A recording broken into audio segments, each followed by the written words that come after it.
Quero, em primeiro lugar, cumprimentar todos os meus colegas aqui presentes. É sempre uma satisfação cada vez que nós nos reunimos, advogados, principalmente para, nesse momento, que vai se decidir algo extremamente importante, se o Brasil deve ou não continuar como um Estado democrático de direito, que nós, que somos operadores do direito, entendamos a importância do que é a defesa desse Estado democrático de direito. Se nós analisarmos a nossa Constituição, o artigo 1º faz menção ao Estado democrático de direito, e o artigo 2º a independência e harmonia dos poderes. A democracia que o povo pode escolher os seus candidatos, e no outro, que os poderes constituídos devem ser respeitados. Se nós analisarmos o que foi feito nos últimos 13 anos, nós verificamos que não houve democracia. Tinha-se a impressão de que nós estamos votando, mas o que vemos foram os recursos brasileiros irem não só para as contas particulares de muitos dos detentores do poder, mas o que é pior, indo para aqueles regimes ditatoriais da América, através de empréstimos que até hoje não foram pagos e que fortaleciam o chamado Sul-Sul, o mundo subdesenvolvido, o número daqueles países cujas ditaduras não desaparecem nunca. Nós sabemos perfeitamente quantos dos recursos de contribuintes brasileiros foram depositados na mais antiga ditadura da América, que é a ditadura cubana. Quando se falam em repressões violentas, que evidentemente nenhum de nós, como advogados, poderemos admirar no passado, há, entretanto, o apoio dos governos dos últimos 13 anos ao maior ditador e sanguinário ditador da América, que foi Fidel Castro, que matou milhares de pessoas em paredões sem o direito de defesa. E nós, advogados, vivemos em função desse sagrado direito que só existe nas democracias, e que não existe em Cuba, e que existe pouco na Venezuela, e que desaparece na Nicarágua. 3 regimes que a presidente do outro partido declara que deveria ser protegido pelo Brasil. De rigor, o que nós defendemos como advogados, e falo eu como um velho professor de direito, como um advogado provinciano de 60 anos, que efetivamente a nossa grande luta sempre foi para garantir o mais sagrado de direito que existe num país, que é o direito de defesa, que só existe nas democracias, e que se procurava esconder, e que se continua dizendo o seguinte: nós somos democratas, e somos democratas porque nós apoiamos Venezuela, nós emprestamos dinheiro para Cuba, nós somos apoiadores da Ortega e Nicarágua.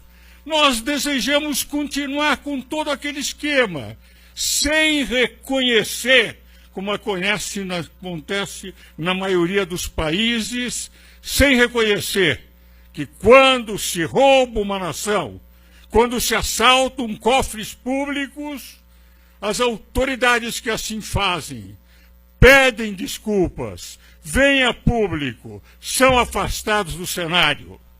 E aqui nunca se reconheceu este erro.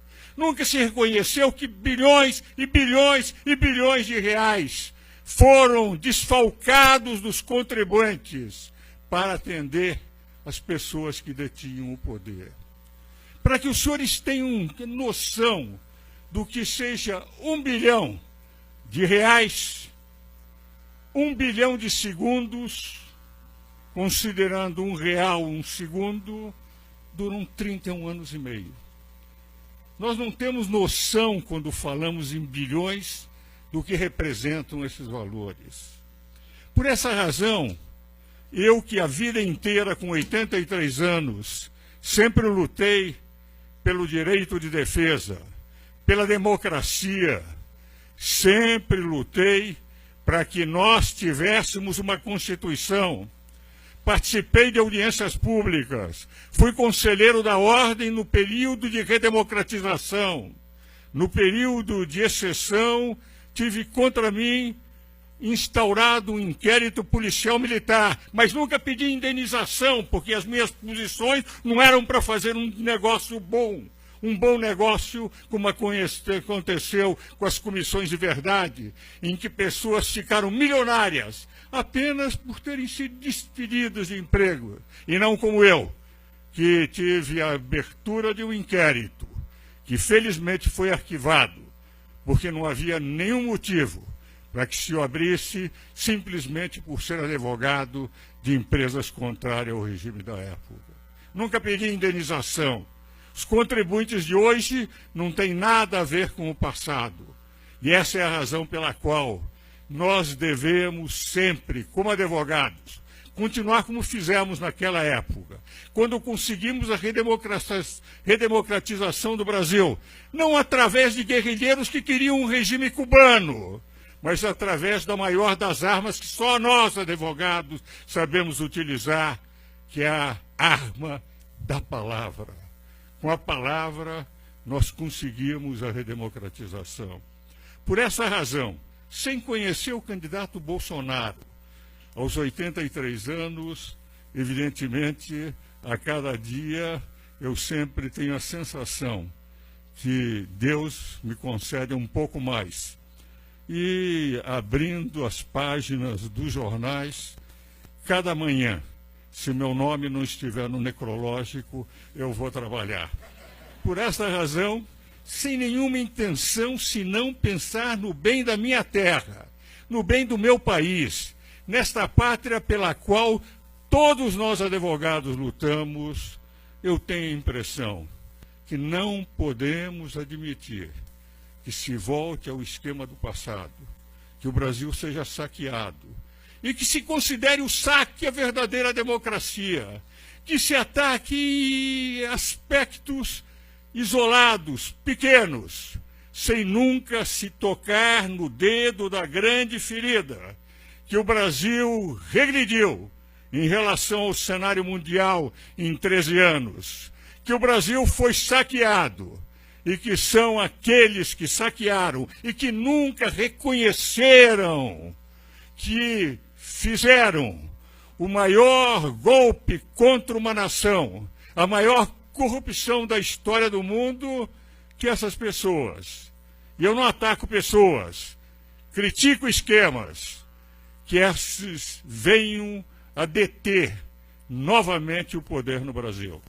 Por essa razão, nós, advogados, que lutamos pelo Estado democrático de direito e que não podemos admitir nunca a corrupção como instrumento de governo, como instrumento de poder, vamos aqui, neste ato, assinando este manifesto, declarar que existem brasileiros que pensam no Brasil e apenas no Brasil, e não nos seus interesses pessoais, e que sem nenhuma outra intenção, senão de proteger a pátria, estão aqui assinando como advogados democratas e contra a corrupção a favor de um candidato que se posicionou desde o início pela democracia e contra a corrupção. Muito obrigado.